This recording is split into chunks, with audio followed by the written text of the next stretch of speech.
kadang-kadang kita nyari sesuatu, ini cuannya bisa nih. Nah cuman sekarang ukurannya riba itu apa aja, Ustaz? Oh, khawatir misalnya ada penambahan, apa-apa dikit-dikit riba, apa-apa dikit riba gitu kan? Iya. Assalamualaikum warahmatullahi wabarakatuh, Ustaz. Waalaikumsalam warahmatullahi wabarakatuh. Waduh, takjil kali ini Ramadan ini spesial, Ustaz kayaknya Masya Allah, balik kondangan, Ustaz. Kondangan ini. Ini baru pertama Anda lihat ya. Masya Allah, peci dilepas pakai batik, mantep, Ustaz. Tadi pas masuk ya, gimana Der? Anda pakai peci? Gak usah, Ustaz, Anda hasut. Biar mudah, karena ada aktor depan kita, Ustaz. Masya Allah, Masya Allah. Jadi kan kalau ngimbangin aktornya berbahaya deh. Maksudnya gimana? Loh, Aktor kan boleh juga pakai pecin, boleh ya aja. boleh, loh. cuma kan gayanya kan modis Iya. banget. Jadi Ustadz kali ini ada dandanin, Ustadz udah batikan aja tanpa peci, ada irgi, jadi biar ada Kesannya kondangan. pengimbangan gitu. Masya Allah, Ustadz sehat ya, Ustadz ya? Ya alhamdulillah. Masya Allah, hayakallah Ustadz. Dan buat teman-teman semua, ini ada kesempatan luar biasa nih. Kita kedatangan Irgi Fahrezi. Oh Masya Allah. Kedatangan lagi nih. Iya, kedua kalinya ya? Kedua kali alhamdulillah. Kapok gak yang kemarin udah mampir? Enggak sih. Kan komen-komennya diserang Anda ya? Gak apa-apa kan. Masya Di sini tempatnya nyari ilmu ya, Ustaz. Oh, iya, iya. Ya, gitu. Nah, dong. jadi seperti biasa, jadi ada narasumber bertanya sesuai dengan profesi atau keluhannya masing-masing. Bersama guru kita Ustadz Zulkarnain Sunusi hafizahullah ta'ala. Nanti buat teman-teman yang mau nanya, komen aja di bawah, nanti coba kita cek ya, kira-kira relate apa enggak gitu. Silakan Abang. Wih, langsung Abang mau banget nanya, kayaknya. langsung. Assalamualaikum Ustaz. Mohon maaf nih Ustaz, kayaknya langsung tolong aja nih. Oh, iya Masya dong. Allah. Kan banyak keresahan gini nih. Iya, Tat. Kalau saya tuh pengen tahu, Tat, ukurannya riba tuh apa aja, Tat? Karena gini, sekarang banyak hal yang saya lakuin nih sebelum ini. Terus pernah waktu pas datang ke sini dikorek-korek lah. Dari paling jago nih, Tat. Cuman memang benar kan gini, namanya hidup saya ini intinya sekarang ini kan nyari inilah, nyari Maisha. sesuatu memang untuk keluarga, Tat. Gitu. Kadang-kadang yang kita cari ini yang penting cuan aja kan. Gitu loh. Ah, setuju tuh. Maaf, Walaupun memang kita punya profesi, tapi namanya bertambahnya umur, bertambahnya lingkungan dan lain sebagainya. Kadang-kadang kita nyari sesuatu, ini cuannya bisa nih, kayak gitu-gitu. Nah, cuman sekarang ukurannya riba itu apa aja, Ustaz? Karena pengetahuan mengenai riba tuh saya ternyata masih minim. Oh, khawatir misalnya ada penambahan, apa-apa dikit-dikit riba, apa-apa dikit riba gitu kan. Iya. Jualan iya, nanti iya. dikasih bunga, dikasih kenaikan. Iya, betul. Masih bingung tuh. Betul, Ya kan? betul. Orang mikirnya bahwa kayak, kok dinaikin sih lo jualan, riba dong. Nah, misalnya gitu. Iya, iya, Atau iya, mungkin betul, yang betul. lainnya yang nggak Iya. boleh tuh batasan-batasan yang dimaksud riba tuh yang mana? Betul. Wow, Betul, Tat. pertanyaan awal langsung begitu ya. Loh, gimana? Oh, keinget rumah yang disita ya? Masya Allah. Sama Bang apa waktu itu? Kita gak usah sebutin. Oh iya, oke. Itu udah cerita lalu tuh. Oh iya. Gimana, Ustaz? Ya, Mohon betul, Ustaz. izin, Ustaz. Barakallahu Masya fikum. Allah. Bismillahirrahmanirrahim. Alhamdulillahirabbil alamin. Wassalatu wassalamu ala al-mab'uts rahmatan lil alamin nabiyina Muhammad wa ala alihi wa sahbihi wa man tabi'ahum bi ihsan ila yaumil amma ba'd. Ya Masya Allah ya, pertanyaannya menarik sekali. Barakallahu fikum. Masya Allah. Jadi sebenarnya salah satu hikmah Ramadan itu kan takwa ya. Takwa itu kata sebagian ulama, itu engkau masuk di dalam sebuah lahan tanah, banyak kerikilnya, banyak durinya. Nah, kira-kira kayak gimana kita ngelangkah? Kan harus hati-hati kan. Jangan sampai injak ini, jangan sampai injak ini. Kita harus tepat langkahnya di daerah yang aman, Betul. tidak ada bahaya. Nah, itulah takwa namanya. Dan itu sebenarnya dari hikmah puasa, melatih kita untuk seperti itu. Makanya subhanallah kalau kita sentuh masuk di dalam pembahasan riba, nah itu memang perkara yang mengerikan ya. Apalagi kalau orang sudah baca ayat-ayat Al-Quran, hadits Rasulullah SAW, itu mungkin kita tidak dapati ada dosa yang Allah Subhanahu Wa Taala umumkan peperangan terhadap dosa itu, seperti riba. Ya. Gimana mau menang lawannya Allah? Karena itu dikatakan dalam Al-Quran, ya ayyuhalladzina amanu taqullaha wa daru ma baqiya minar riba in kuntum mu'minin. Fa illam taf'alu fa'dhanu biharbin minallahi wa rasulih. Wahai orang-orang yang beriman, bertakwalah kepada Allah. Dimulai dulu dengan kata takwa. Sebab takwa ini kuncinya. Dan tinggalkan segala yang tersisa dari riba. Kalau perlu muamalah riba, tinggalkan. Iya. Kalau memang kalian beriman, syaratkan, jadikan syarat keimanan. Terus dikatakan kalau kalian tidak lakukan, maka ketahuilah pengumuman peperangan dari Allah dan Rasulnya. Dua ini kita diperangi oleh Allah dan Rasulnya. Allahu Akbar. Dan memang kalau dilihat di ayat ini, ayat sebelumnya itu sudah menunjukkan bahaya-bahaya riba ya, panjang untuk diuraikan. Dan pintu riba itu termasuk pembahasan yang bisa masuk di dalam puluhan, bahkan mungkin ratusan dari pintu muamalah manusia, transaksi manusia. Karena itu di dalam Al-Quran cuma dikasih dua perbandingan. Wa ahallallahu al-bay' wa harrama riba. Allah menghalalkan jual beli dan Allah haramkan riba. Jadi kebalikan dari jual beli yang dihalalkan itu adalah riba namanya. Jadi bisa dibayangkan itu betapa banyaknya nanti pembahasan-pembahasan yang masuk ke dalam riba tersebut. Nah, ini mungkin saya mau nanya nanti. Kira-kira contoh riba yang mau ditanyakan itu apa? Supaya lebih spesifik gitu kan. Sebab kalau kita mau bahas riba bentuk-bentuknya itu banyak sekali. Tapi nggak apa-apa saya gambarin global ya. Tentang riba. Riba itu dua macam kata para ulama. Ada riba di dalam hutang dan ada riba di dalam jual beli. Ya, riba di dalam hutang itu ada dua jenis. Jenis yang pertama adalah riba ketika orang mau datang berhutang. Tolong pinjamin saya 1 juta. Ya nggak apa-apa, saya pinjamin 1 juta, tetapi kamu kembalikan 1.500.000. Nah, 500 tambahan ini, itu riba namanya. Dan ini ribanya masyarakat jahiliyah dahulu. Riba yang kedua dari jenis riba pada hutang, ada orang datang ke saya ngutang 1 juta. Oke, 1 juta. Kembalikan bulan depan, 30 hari ya. 30 hari. 30 hari belum balik. Saya bilang kamu kembalikan 1 juta atau saya kasih waktu tapi kembalikan nanti 1,5 juta. Nah itu dua jenis riba. Jadi kena tempo. Kamu bayar sekarang cash nggak ada denda atau nanti saya kasih waktu lah tapi ada dendanya. Betul. Jadi kesimpulannya gini ya Ustaz. Yang sifatnya masih belum milik nggak boleh ada kenaikan. Bener nggak Ustaz? Misalnya kayak tadi kan kita lihat, mungkin teman-teman ada yang belum tahu, kayak misalnya ini kan masih utang nih. Utang kan belum jadi milik kita Ustaz ya. Artinya ketika dinaikin uang itu kan nggak boleh naik. Kalau bedanya sama barang udah dimilikin mungkin berbeda. Mobil misalnya udah kita beli cash dulu atau seperti apa Ustaz? Mungkin globalnya begitu. Cuma secara terperinci itu ada kaidah-kaidah tertentu yang mengatur. Jadi kalau pertanyaannya seperti itu luas penjabarannya. Terlalu banyak poin-poin pembahasannya. Jadi kalau saya kembali tadi kepada pembagian riba terbagi dua. Ada riba dalam hutang, ada riba dalam jual beli. Dalam hutang tadi dua jenis tadi. Itu disebut riba jahiliyah. Yang kedua ada riba dalam jual beli. Nah inilah yang paling banyak masuk di dalam pintu transaksi. Ada namanya riba al-fadl dan ada namanya riba an-nasiyah. Dua juga. Riba al-fadl itu ada riba dengan pelebihan. Dan itu terkait dengan barang-barang, ada namanya barang-barang ribawi. Berlaku padanya hukum riba. Nah, barang ribawi ini kalau terjadi penukaran, kalau apabila sama jenisnya maka disyaratkan saling cash dan semisal harga nilainya sama. Nah, itu namanya barang ribawi. Ada jenis barang ribawi juga kalau jenisnya beda, nah itu tidak disyaratkan sama tapi harus cash. Saya beri contoh.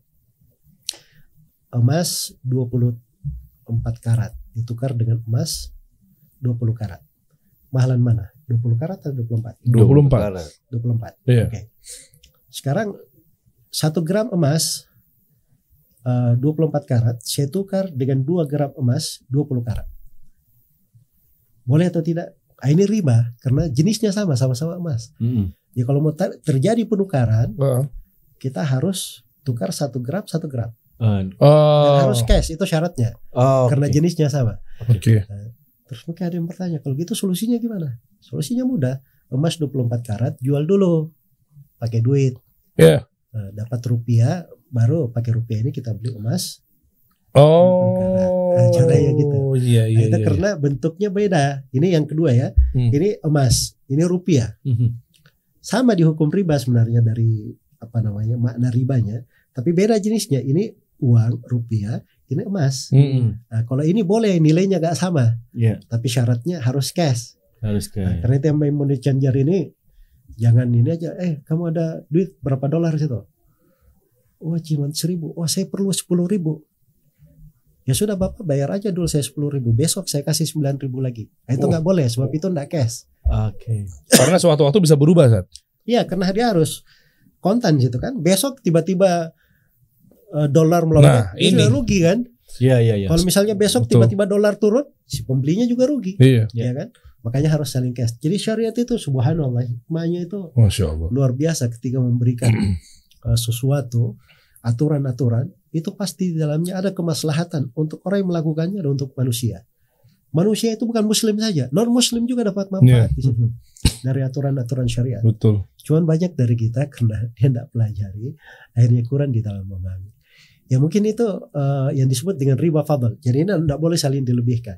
Ada namanya riba nasi'ah. Riba nasi'ah ini, itulah kalau terjadi pengunduran emas ditukar dengan rupiah. Oke, saya beli emasnya 20 gram, tapi saya bayar sebagian dulu, besok baru saya lunasin. Nah, ini nggak boleh. Harus bayar cash. Oke. Kalau cash baru Oke.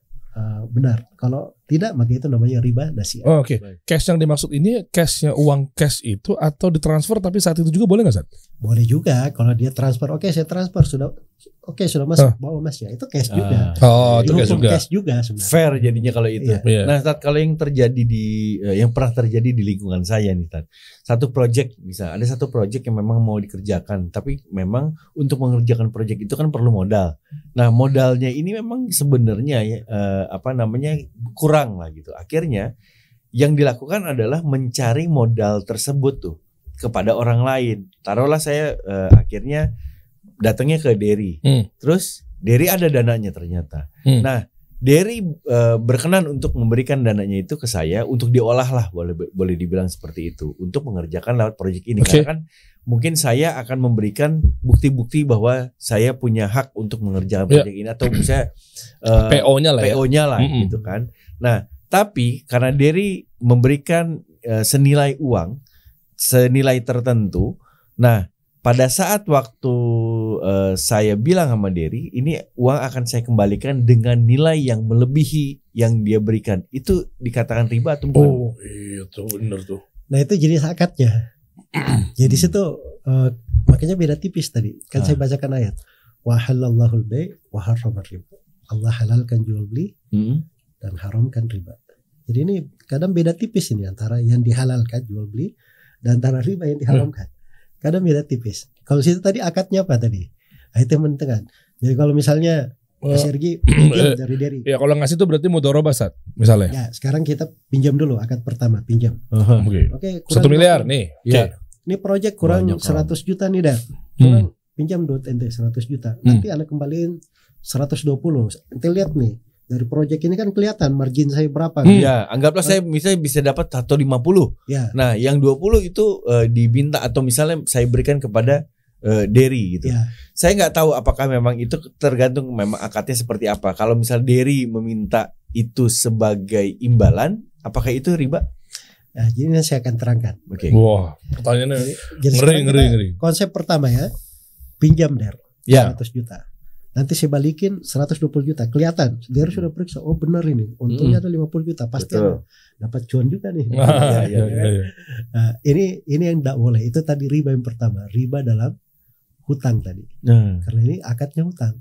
Hutang itu dari akad hutang itu adalah untuk membantu orang, bukan kita memanfaatkan orang itu hutang. Oh. Tapi kalau misalnya Mas Yerji sudah selesai proyeknya, di awal nggak ada akad kita mau kasih 20 juta. Tapi Mas Yerji balikin, Der, ini uang kamu 100 juta. Saya terima kasih banyak sudah dibantu. Saya kasih lagi 20 juta. Nah, itu boleh, Sat? Itu boleh. Oh, komisi. Tapi nggak boleh ada akad minta di depan. Di depan, di tengah, di belakang tidak ada akad perjanjian. Itu pemberian sukarela ketika kita menyelesaikan hutang kita. Nah, karena itu dikatakan oleh Nabi Sallallahu Alaihi Wasallam. Dan ini subhanallah ya, dari sebab rahmat juga. Kata beliau dalam hadits Jabir riwayat Al-Bukhari, Rahimallahu mar'an samhan idza ba'a wa samhan idza ishtara wa samhan idza iqtada. Allah merahmati seorang hamba, dia dermawan ketika dibeli. Harganya berapa? 10.000. Oke, bayar 10.000. Padahal saya tahu ini orang sana jualnya 8.000, paling modal dia 5.000. Cuma saya ingin bantu dia, saya dermawan. 10.000. Dan samhan idza ba'a, kalau dia menjual, saya jual kan. Nah, ini saya orang biasanya untung 5.000, saya untung 3.000 aja dah nggak apa-apa. Itu juga Allah rahmati. Yang ketiga samhan idza iqtada, dia pemurah, dermawan ketika dia melunasi hutangnya. Nah, ketika melunasi nggak apa-apa, tapi kalau di depan bicara, di tengah nggak boleh, di belakang juga nggak boleh, saudara. Yang penting kita itu kerelaan dari yang meminjamkan. Yang meminjam, kerelaan dari meminjam ketika mengembalikan hutang itu dia beri sendiri dengan kerelaan. Masya Allah. Kalau tipis-tipis juga nggak boleh, Sat. Even kayak udah ntar kalau emang misalnya jalan, kalau laku, gue kasih ntar komisi, tapi gue nggak janji ya. Nah itu gimana, Sat? Nah, itu sudah kasih mimin depan.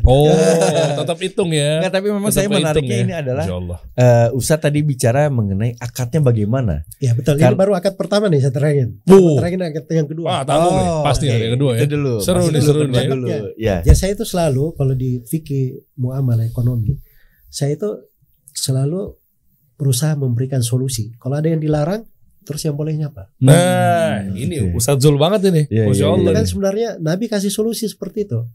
Pernah ada sahabat, dia datang kepada Nabi bawa dua sok ya, korma. Nabi tanya, dari mana kamu dapat korma ini? Katanya, Rasulullah, ini saya ganti dengan korma bagus gitu. Jadilah 2 sok.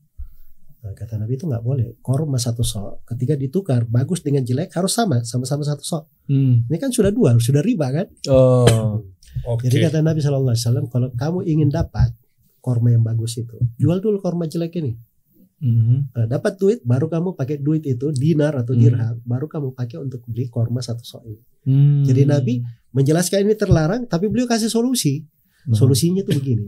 Nah, itu harusnya begitu di dalam fikih muamalah. Ya, cuman jangan juga ngasih solusi tapi solusinya ternyata diharamkan juga. Ini syubhat tuh jadi. Ya, jadi kita itu memang yang paling pertama itu dihadirkan oleh orang yang menjawab pertanyaan. Dia hadirkan dia ini bisa selamat nggak di depan Allah kalau dia jawab gitu. Itu dulu. Jangan dia mau nyari solusi untuk orang, dia sendiri masalah gitu kan. Atau paling tidak dihadirkan antara dia dengan yang bertanya ini ada pintu neraka ini di samping saya nih kalau ada masalah gitu kan. Jadi memang gayanya orang-orang yang menjawab itu, kalau dia menjawab sesuai ilmu, memang harus dihadirkan seperti itu. Dan itu pendidikan ilmu kan untuk khasyah. Innama yakhsyallaha min ibadihil ulama. Sungguhnya yang takut kepada Allah dari hamba-hambanya hanyalah orang yang berilmu. Karena orang yang berilmu itu dia kadang menjawab pertanyaan biasa, santai, kadang senyum, tapi hatinya itu luar biasa ya. Saya itu tanya ke guru-guru saya ya. Kadang dia bicara sama kita biasa gitu santai. Begitu saya bilang, Syekh, saya ada pertanyaan. Langsung berubah wajahnya. Serius gitu kan. Jadi itu saya baru lihat tuh. Dia mungkin menghadirkan surga neraka di depan dia tuh. Iya. Jadi itu subhanallah ya, dari hal-hal yang berpengaruh juga ya ke diri saya dari guru itu. Makanya kan saya selalu bilang, kalau belajar itu harus ada guru gitu loh. Sebab guru itu memberi kadang kepada kita ilmu tidak ada di buku-buku gitu. Nah, itu termasuk ilmu tidak ada di buku sebenarnya. Tapi kita lihat dari guru kita. Jadi sebenarnya solusinya tadi ya. Jadi akadnya ke diri tadi itu akad kerjasama saja. Akad kerjasama. Nah, namanya kalau diri banyak nama lah, bisa disebut syirika, bisa disebut mudharabah, bisa disebut hal yang lain. Banyak penamanya di buku fikih. Kerjasama aja. Nah, cuman resikonya kalau kerjasama begini, konsekuensinya bukan resikonya, konsekuensinya. Kalau Dery beri ke Mas RJ 100 juta, ya, ini sudah lihat proyeknya ini luar biasa, meyakinkan nih, pasti berhasil kan ya. Tapi kan nggak ada yang tahu kalau tiba-tiba misalnya ada musibah atau ada apa, kan itu di luar prediksi kita kan, di luar kemampuan kita. Nah, jadi kalau terjadi itu Dery harus siap nanggung juga. Nah, itu baru kerjasama namanya, untung sama untung, rugi sama rugi. Jangan ente untung aja jamin duit ente 100 juta harus balik. 2 juta ya gampang lah, ente ngasih tidak kasih nggak apa-apa. Tapi dia jamin dirinya nggak bisa dong kayak gitu. Kalau kerja sama, untung sama untung, rugi sama rugi. Nah itu boleh, nggak apa-apa. Nah, jadi makanya kalau kita mau masuk ke project itu, ya kita bikin studi dulu atau tanya orang yang ahli, atau bikinlah hal apa yang meyakinkan, wah ini kayaknya insya Allah masuk ini. Saya masukkan 100 juta ini aman lah insya Allah. Nah, ketika terjadi transaksi di situ, nah disitulah sebab keberkahan sebenarnya. Sebab orang bersyarikat kan, antum membantu juga sebenarnya kan. Ya secara langsung juga antum kasih keuntungan juga ke sini kan. Ya itu kan hubungan sebenarnya memperkuat mana-mana keimanan juga ya, menyambung hubungan. Apalagi kalau kita dalam hidup bernegara kan, itu sudah membangun ekonomi kita, membuka lapangan kerja. Mungkin yang kerja di Masjid RI banyak orang kan. Nah, begitu antum masuk di situ, antum dapat pahala juga karena itu menjadi sebab banyak orang yang makan dari situ kan. Ya, jadi begitu mungkin gambaran-gambaran ya. Nah, masya Allah, Allah ibarik fik. Ya memang itu penting ilmu tuh bang. Ya kadang komisi-komisi aja dijanji di depan. Iya betul. Sementara utang itu nggak boleh naik dan seterusnya kalau memang udah sepakati di depan di awal ya maksudnya ya. Masya Allah. Ada lagi kayaknya unek-unek masih ada nih bang. Itu kan maksudnya itu kalau tadi bicara masalah riba nih. Nah sekarang saya mau mendapatkan satu pekerjaan. Saya mau mendapatkan satu pekerjaan Sat. Nah, saya tahu di situ ada taruhlah kita bicara tentang instansi gitu. Wow. Untuk masuk ke dalam instansi itu kan kita harus tahu caranya nih. Salah satunya adalah dari mana nih lubangnya, gitu kan? Iya. Nah, ada orang dalam kan nih? Gitu dia. Kita tuh udah aja kalau gitu ya. Anggaplah orang dalamnya itu ada Derry, gitu kan? Saya terus jadi korban dari tadi. Nah, habis kan kita cuma bertiga, iya, gitu betul, kan? betul. Jangan Ustadz lagi kan, Ustadz ditanyain. Iya, betul. Nah, kita masuknya lewat Derry. Nah, tapi Derry-nya sendiri memang ikhlas. Ya, sekarang gini lah, zaman sekarang itu kadang-kadang bias kan, tidak harus diungkapkan, tapi ngerti aja deh. Ngerti aja lah. Ya, gitu kan. Iya. Ya kan. Nah, ada pelicinnya. Ya, kurang lebih kayak begitu, Tat. Secara hukum Islamnya seperti apa, Tat? Oh iya juga ya. Karena betul. Bisa jadi mungkin gue niatnya ngebantuin memang. Betul. Karena tapi korup nggak ya? KKN nggak ya? Ya. Oh iya. Lepas dari itu korup atau tidak, kalau itu kan dari hukum negara. Tapi yang lebih penting adalah hukum agama. Kalau saya bicara itu, karena gini, kalau hukum agama, begitu saya mendapatkan sesuatu hasil gitu ya dari apa yang saya kerjakan, kan uang yang saya ambil itu saya simpan dan nanti akan saya salurkan kepada istri dan juga anak. Kalau jatuhnya itu memang udah ibaratnya tidak bersih ya, itu kan bahaya. Memang itu. Berbeda ya. Loh bener kan? Oh jadi waktu itu syuting Lupus, Masya Allah. Yang keterima pakai orang dalam? Bukan. Kalau itu enggak. Ini yang lain lagi. Oh, emang casting ya? Bukan. Itu emang kalau casting. Itu enggak. Kalau itu enggak. Itu bagaimana? Langsung ke Ustadz. Enggak. Takut. Kalau yang itu enggak, Ustadz. Cuma klarifikasi yang syuting Lupus berarti kan mungkin udah sekian banyak. Kalau bisa ada yang kepilih gitu loh. Kan masih Anjas marah. Enggak. Kalau masalah itu enggak, Ustadz. Tapi kita bicara dengan itu kan bukan bisnis kalau itu. Oke. Oh ini bisnis. Bisnis gitu. Biar biasanya lancar, ya. Saya masuk ke dunia bisnis, saya melihat yang saya lihat waktu itu di lingkungan saya ada seperti itu. Bahkan kan memang lebih-lebihnya adalah kayak entertain lah, bla bla. Nah, bagi saya apakah kita melakukan itu semuanya itu akhirnya hasilnya menjadi sesuatu hal yang tidak halal apa enggak gitu. Itu yang paling penting. Yang saya pengen tahu itu Tat. Gimana tuh Tat? Jadi banyak dipertanyakan di masa sekarang ini. Karena banyaknya terjadi. Iya betul. Dan ini juga yang perlu kita waspadai ya. Karena ada hal-hal kadang kalau kita lakukan itu dampaknya bukan ke kita aja. Itu mungkin bisa mempengaruhi tataman masyarakat. Kadang bisa merugikan negara juga kadang. Ya, dan itu akan lebih banyak lagi kan bahayanya. Jadi sebenarnya itu syariat itu subhanallah ya, kadang mengharamkan sesuatu bukan karena pada adatnya sesuatu ini haram, tapi bisa menjatuhkan kepada hal yang paling diharamkan. Nah, gitu. Jadi bisa menjatuhkan kepada hal yang diharamkan yang lain. Makanya ini dilarang, ditutup. Itu namanya pintu saddud dzari'ah. Kaidahnya sebenarnya kalau dia seorang pegawai di dalam sebuah kegiatan, Nabi SAW itu bersabda hadiyatul ummal gulun. hadiah kepada seorang pegawai itulah harta curian. Disebut gulul. Di sebagian pembahasan dengan berbagai dalilnya itu disebut riba. Ya. Kenapa disebut dia gulul, harta rampas, hal yang diharamkan? Karena dia kan sudah pegawai di situ. Dia kan digaji. Nah, ketika dia digaji, itu artinya dia sudah menjual waktunya. Dia sudah menjual kemampuan dia untuk bekerja dari jam 8 sampai jam 12 misalnya ya. Gajinya kan biasanya kesepakatan gitu. Kalau PNS misalnya dia sudah digaji, ada kerjaannya gitu. Nah di kerjaan ini nggak boleh dia mengambil apapun. Sebab kalau ada mengambil sesuatu di situ, nah disitulah sumber bahaya. Harusnya misalnya dari profesional dia, ini dia kasih peraturan, tapi karena ada 3 orang yang maju, yang satunya ngasih, yang satunya padahal kurang karena ada kasih sayangnya. Akhirnya dimenangkan. Nah, itu kan sudah keluar dari amanah kan. Jadi kalau hal yang seperti ini terjadi dalam sebuah negara, instansi misalnya, itu kerusakannya kalau lebih parah lagi kan. Ya makanya itu harus kita, syariat itu memutus hal itu karena bisa menjatuhkan ke dalam bahaya-bahaya yang lebih besar. Ya. Makanya di masa sekarang ini kadang kita pahit juga ya. Ini sisa sedikit ini sebenarnya. Cuman gini aja kita dapat proyek kerjanya pasti ini. Tapi jalurnya ini mungkin menjadi sebab ini tidak diberkahi. Tidak berjalan.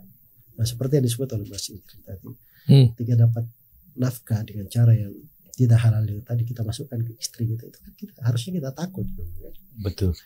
Ya, apalagi tumbuh daging itu dari hal yang diharamkan. Nah itu kita juga memang harus mengkhawatirkan. Nah, seorang muslim kan pandai membedakan mana yang halal, mana yang haram. Tapi subhanallah dari hikmah Allah, orang-orang yang meninggalkan sesuatu karena Allah akan ganti dia lebih baik daripada itu. Masya Allah. Karena itu Nabi SAW bersabda, innaka lan tada'a syai'an ittiqa Allah illa abdalaka Allahu khairan minhu. Tidaklah kamu meninggalkan sesuatu karena ketakwaan kepada Allah, kecuali Allah akan ganti kamu lebih baik daripada itu. Masya Allah. Lebih baik daripada itu. Baik. Jadi Itu luar biasa ya sebenarnya. Dan itu kaidah. Itu ada buku-buku loh ditulis Mas Irgi tentang orang-orang yang dalam hidupnya mengamalkan itu, meninggalkan sesuatu karena Allah ganti dia lebih bagus. Saya pernah baca satu buku itu cerita tentang orang itu aja. Terjadi di dalam hidupnya, ada sesuatu yang diharamkan, tinggalkan, Allah ganti dia lebih bagus daripada itu. Masya Allah. Masya Allah. Jadi tandanya Ustaz, kita nih sebagai apalagi kepala keluarga gitu ya. Kepala keluarga itu dan kita seorang muslim punya kewajiban untuk mencari tahu sumber rezeki tersebut gitu. Ya betul. Sebab kalau kita tidak mencari tahu sumber rezeki itu dari mana, itulah fitnah di akhir zaman yang terjadi. Ya, di zaman al-nas akan datang suatu masa terhadap manusia. Seorang itu nggak tahu ini yang dia dapatkan ini min halalin atau haram, dari halal atau dari haram. Akhirnya menjadi masalah fitnah di akhir zaman. Karena itu kita harus pandai membedakan. Pastikan dulu ini halal, akhirnya rezeki kita. Ini haram, kita tinggalkan. Mungkin kita meninggalkannya itu rezeki juga dari Allah sebenarnya. Cuma orang kan pahamnya rezeki itu duit aja. Iya betul. Padahal rezeki itu sebenarnya ada rezeki terkait dengan agama, ada rezeki terkait dengan dunia. Dia tinggalkan harta haram ini, sebenarnya rezeki juga, rezeki agama untuk dia. Ya kan? Allah selamatkan dia dari hal yang diharamkan. Bayangkan kalau diambil ini betapa banyak pengaruh yang buruk dia dalam hidup. Belum lagi di kemudian hari. Apa yang harus dia jawab dihisab kan? Maka mungkin ketika dia tinggalkan itu sebenarnya rezeki juga bagi dia. Cuma kan kita selalu konotasinya rezeki itu duit. Dunia semua. Jadi doain aja biasanya kalau ketemu teman-teman lama kan, wih semoga lancar rezekinya ya. Itu fitrah manusia pasti mindset itu duit. Iya kan? betul. Bukan ukuran orang keberhasilan itu adalah duniawi selalu ya. Pasti begitu. Doain gue ya biar lancar rezekinya ya. Iya betul. Coba tanya deh, fitrah manusia pasti yang dimaksud dengan minta doain itu apa? Pasti duit, Zat. Mindsetnya kenapa begitu, Zat? Ya meskipun nggak semua ya. Itulah sebenarnya kehidupan ini kenapa harus selalu diimbangi dengan ajaran-ajaran agama, petua-petua agama supaya seimbang kita hidup. Iya. Dan kita bisa mengenal hakikat hidup itu apa. Sebab kalau kita nggak kenal hakikat dari hidup kita, hidup itu berlalu begitu aja gitu. Tapi kalau kita tahu dari hakikat hidup, tahu pemahaman agama, dari musibah pun bisa kita dapat pahala gitu. Ya. Dari hal yang misalnya pahit gitu, itu bisa menjadi manis untuk kita. Nah, itu harus dipoles dengan ilmu-ilmu agama. Jadi itu memang perlu waktu untuk mempelajarinya. Harus ada hari-hari kehidupan kita hiasi dengan hal yang seperti itu. Ya Allah Ta'ala. Masya Allah. Barakallahu fikum. Ini mau nanya satu kali lagi apa cukup? Sebenarnya banyak yang mau Banyak. Tapi di tabdil kali ini 30 menit, manfaatkan waktu dengan sebaik-baiknya. Iya. Biar kalau kita kayak gini Tat, kalau misalnya kita bicara yang zaman sekarang sih satu lagi nih, cakep. Satu lagi boleh ya? Boleh Bang. Boleh. Buat Irgi Farezi, aktor ternama. Enggak, masalahnya untuk dapetin ilmu itu kan sebenarnya kalau bicara begini aja nih tandanya nggak gampang Ustaz. Saya harus nyari Ustaz, harus nyari Ustaz Zul gitu kan. Sementara Ustaz Zul susah dikejar. Susah nangkepnya ya kan? Beliau makanya tadi aja habis meeting sebelum syuting kita ini kan. Habis meeting, maksudnya habis meeting. Betul. Maksudnya. Jadi banyak kegiatan lah gitu. Yang dicolek tadi barusan. Iya betul. Enggak, tapi maksudnya kan gini. Kan saya ambil kesimpulan kita sebagai muslim laki-laki itu memang sudah punya kewajiban untuk tahu pengetahuan ini. Jadi setiap kita melangkah ini harusnya kita cek dulu. Kalau kita punya kamusnya ada di tangan kita, pasti kan tinggal buka Ustaz. Tapi masa iya saya setiap melangkah telepon dulu Ustadznya lagi nggak bisa dan lain sebagainya. Jadi mumpung ada kesempatan ya kita boleh betul. Ya. Kita izin Tat. Oke Tat. Sekarang gini, zaman sekarang ini kan ada kayak ini dari YouTube dan lain sebagainya. Terus endorsement dan lain sebagainya. Waduh. Gak apa-apa kalau ini tambah pertanyaan boleh lah. Mewakili saya juga. Buat kita. Ya. Itu bagaimana hukum Islam? Waduh, endorse ya. Aduh. Cuan lagi ya. Jadi itu memang benar tadi ya, kalau terkait dengan masalah-masalah yang kita mau lakukan, itu harus kita di atas basirah, di atas pengetahuan. Jadi memang kalau kita nggak pelajari, kita bertanya, nah gitu kan. Jadi kewajiban kita belajar. Kalau kita nggak bisa pelajari, kita tanya. Kan paling mudah kan bertanya. Fasalu ahla dzikri in kuntum la ta'lamun. Bertanyalah kepada orang yang tahu kalau kalian tidak mengetahui. Ustaz-ustaz itu kan banyak kan, alhamdulillah. Nah mesti saya juga kan banyak. Tapi pertanyaannya bagaimana cara memilih guru yang tepat itu Ustaz? Ya kan banyak, tapi kalau tidak sesuai pemahaman para sahabat, metode pembelajarannya gimana Ustaz? Iya, jadi maksudnya guru itu kan sudah dijelas ininya kan. Nah apa gila-gila kan bener kan? Enggak ya. Guru yang dia kenal akidah yang benar di atas jalannya Nabi dan para sahabat. Guru yang dia punya ilmu di bidang yang dia bicara, dan guru itu senang kebaikan untuk orang yang diajak bicara. Itu kan kriteria guru. Cari aja kan banyak ketemu insya Allah. Ya alhamdulillah akan selalu ada orang-orang baik itu. Dan biasanya kalau seorang itu punya kejujuran, apalagi dia bermohon kepada Allah, akan ditunjukkan hal yang mudah baginya, dimudahkan untuknya perkara. Ya, itu saya sendiri itu merasakan itu dalam hidup saya, masya Allah. Kadang kemudahan-kemudahan datang ke saya itu disebabkan ada orang yang berbuat jelek ke saya. Karena kalau ada yang berbuat jelek ke saya itu, wah ini sebentar lagi pasti ada yang baik ini untuk saya. Gitu aja ini. Hidup jadi tenang gitu, nggak stres. Jadi harus kita seperti itu juga kan. Coba kalau ada masalah kita selalu pikul, berat juga rasanya hidup di dunia ini. Tapi kalau kita sikapi seperti itu, tunggu aja insya Allah ada hal yang baik. Itu kan berbaik sangka kepada Allah juga kan. Betul.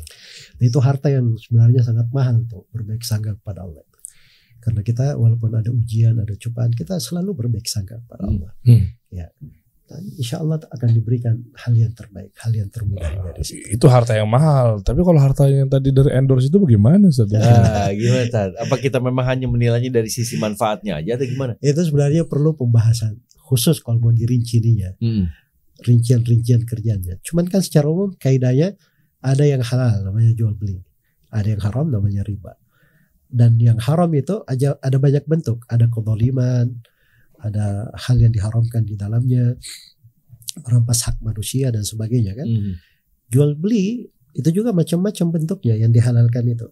Nah, sisa tadi itu kalau kaitan ininya asalnya dalam muamalah, asalnya dibolehkan.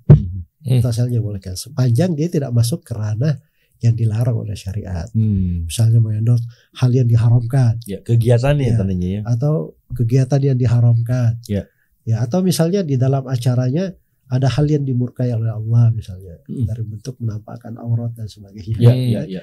Nah, itu aja kalau misalnya aman dari hal itu, asalnya boleh apa yang dilarang gitu. Ya misalnya ada orang yang punya produk korma bagus gitu ya, saya beri contoh yang apa namanya kadang yang Ramadan banget lah korma lah. Ya. Ini gimana Der?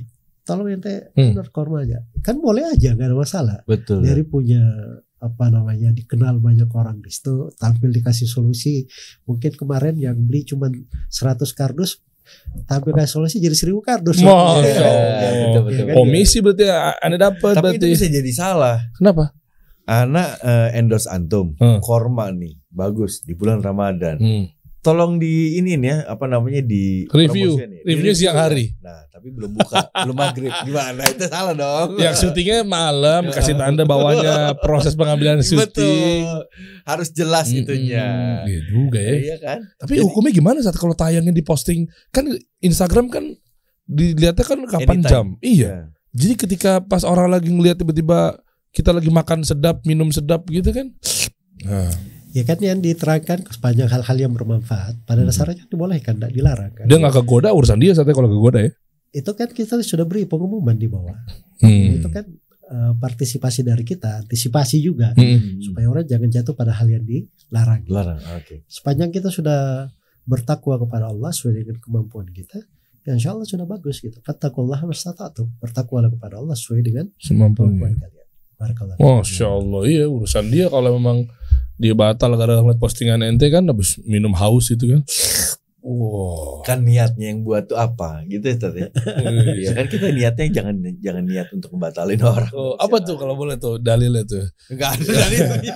Arba'in Nawawi yang pertama tuh. Gimana tuh Bang? Ya benar, jangan kesini dong, kesitu dong. Ingat nama lu niat kan? Iya betul. Masya Allah. Syukron Bang ya. Udah mampir di sini nanti. Alhamdulillah, terima kasih banyak udah kasih waktu untuk datang ke sini nih. Iya, bisa posisi 2 lawan 1 lagi. Jadi kita harus dari sini ke situ jadinya. Gitu.